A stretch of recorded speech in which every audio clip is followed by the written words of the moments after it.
Okay, so remember this bad boy. You got your autoclave, and your autoclave opens up, you put your instruments in that are inside packs, they're wrapped. That's why we're wrapping gowns and wrapping packs so that they can be autoclaved. Because otherwise, once you put the instruments in, as soon as you go to take them out and you touch them, bam, they're contaminated, you're toast, you gotta start over. So we put them in wraps. And when you're on the inside, you gotta make sure they don't touch so that all the steam can penetrate, and you're only gonna use distilled water filled to that line. And this is how you keep them sterile. So if you don't have a fabric pack, you're going to use pouches. And you've got pouches like this.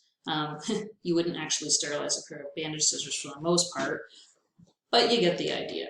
So they're paper on one side, they are plastic see-through on the other, and then they self-seal. So these packs come in different sizes. They've got, just like same as you would on an envelope, a nice little strip that you peel off and then you fold over.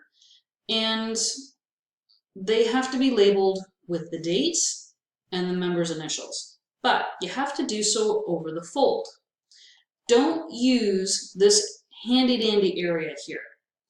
What they've found, and there's been studies on this, is that even the minor amount of pressure that you apply when you're writing on this can cause little micro tears in the paper and wreck the integrity of the pouch.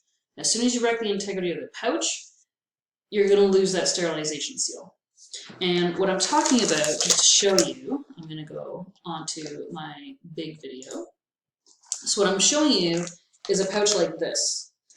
So this flap has this nice little self-sealing tape. You peel that off and you fold it over. Now when I fold that over, you can see that this is going to overlap that plastic.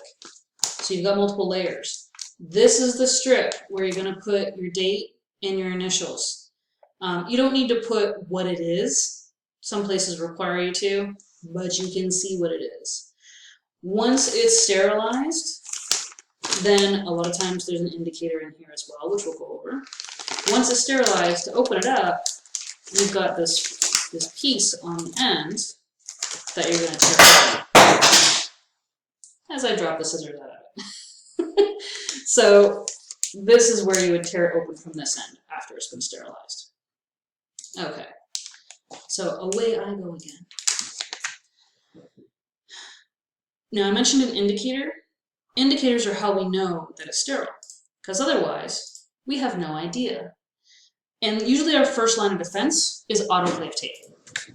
And autoclave tape is very cool. It looks like masking tape.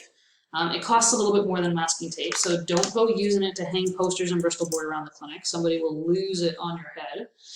But autoclave tape is cool in that it starts out blank, and then after it's processed, these black stripes appear like you see in the picture. I will tell you right now that that picture was taken from a website that sells autoclave tape. Nobody uses that much autoclave tape. They just use small amounts and make it last. So the nice part is you can tell whether or not something has gone through the autoclave because that tape has black stripes appear on it. The downside is it's only a yes or no. Has it been sterilized or not? It doesn't tell us the quality of that sterilization. It doesn't tell us how well is it autoclaved. Is it autoclaved enough? And usually the tape is only on the outside. So as you guys know, if you've ever baked a cake, when you test a cake, where do you put the toothpick? You stab the toothpick down the middle of the cake, make sure that it's cooked all the way through to the center.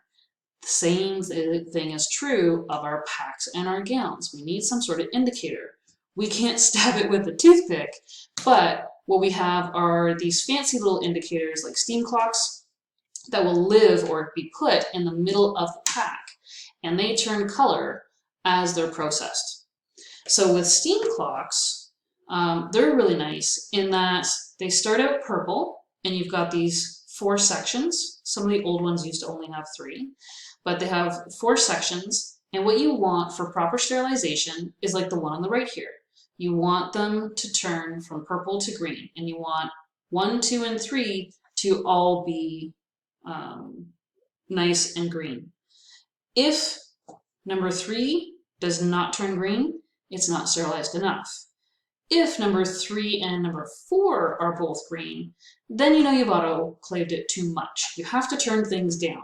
Autoclaving is really hard on instruments, so more is not necessarily better. Might as well do it just right. So this one is my favorite type of indicator. They're a little more pricey, but it's nice and clear because if you've got steps 1, 2, and 3 all turning green, you know you're good. A lot of places are just using 3M's comply steam or comply strips, which usually start out white, and when they're sterilized, they turn black. So a black stripe will appear here, or this stripe will turn green. So there's still some sort of color change, but it doesn't tell you, again, how well it's autoclaved. It's not a quality indicator. The part I like about steam clocks is it's a quality indicator. So it'll show you, hey, this is autoclaved enough, or is it autoclaved too much? So yeah, you've got 2 different types. And there's different brands out there besides 3M, but those are the ones that are really tend to be most common. Okay, so this was just a short video because I had those few slides to go through and I didn't think I could do it in just 2 minutes, and I was right. We're 6 minutes in. So as far as your memory work and you're practicing your instruments, there's a discussion group available. And in that discussion group, there's different topics. And all those topics have pictures of instruments in them. Not every instrument on your list is in that discussion group. So Rochester Oshner, also known as Cokers, have their own topic. Kellys and Cryles have their own topic. But maybe alligator forceps aren't in there. So go down, hunt down pictures, post them.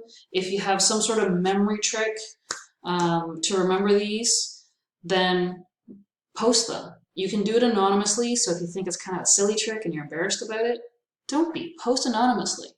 But all these tips and tricks help other people, and quite honestly, if you're coming up with stuff, it's helping you too. So be as creative as possible. And then of course you've got the autoclave video on DC Connect. I didn't put it in here, but there's also an article on the steps in cleaning instruments. You definitely need to know that. And then of course there's reading. Holtzman has some great information on the different chemicals available and the products available for sterilization and for disinfection, so you do need to know those. And then of course we've got our regular weekly quiz. Always fun stuff. So either way, I'm kind of sorry this went over 3 videos, but at least the 3rd one's really short. Good luck, guys. Have a great week.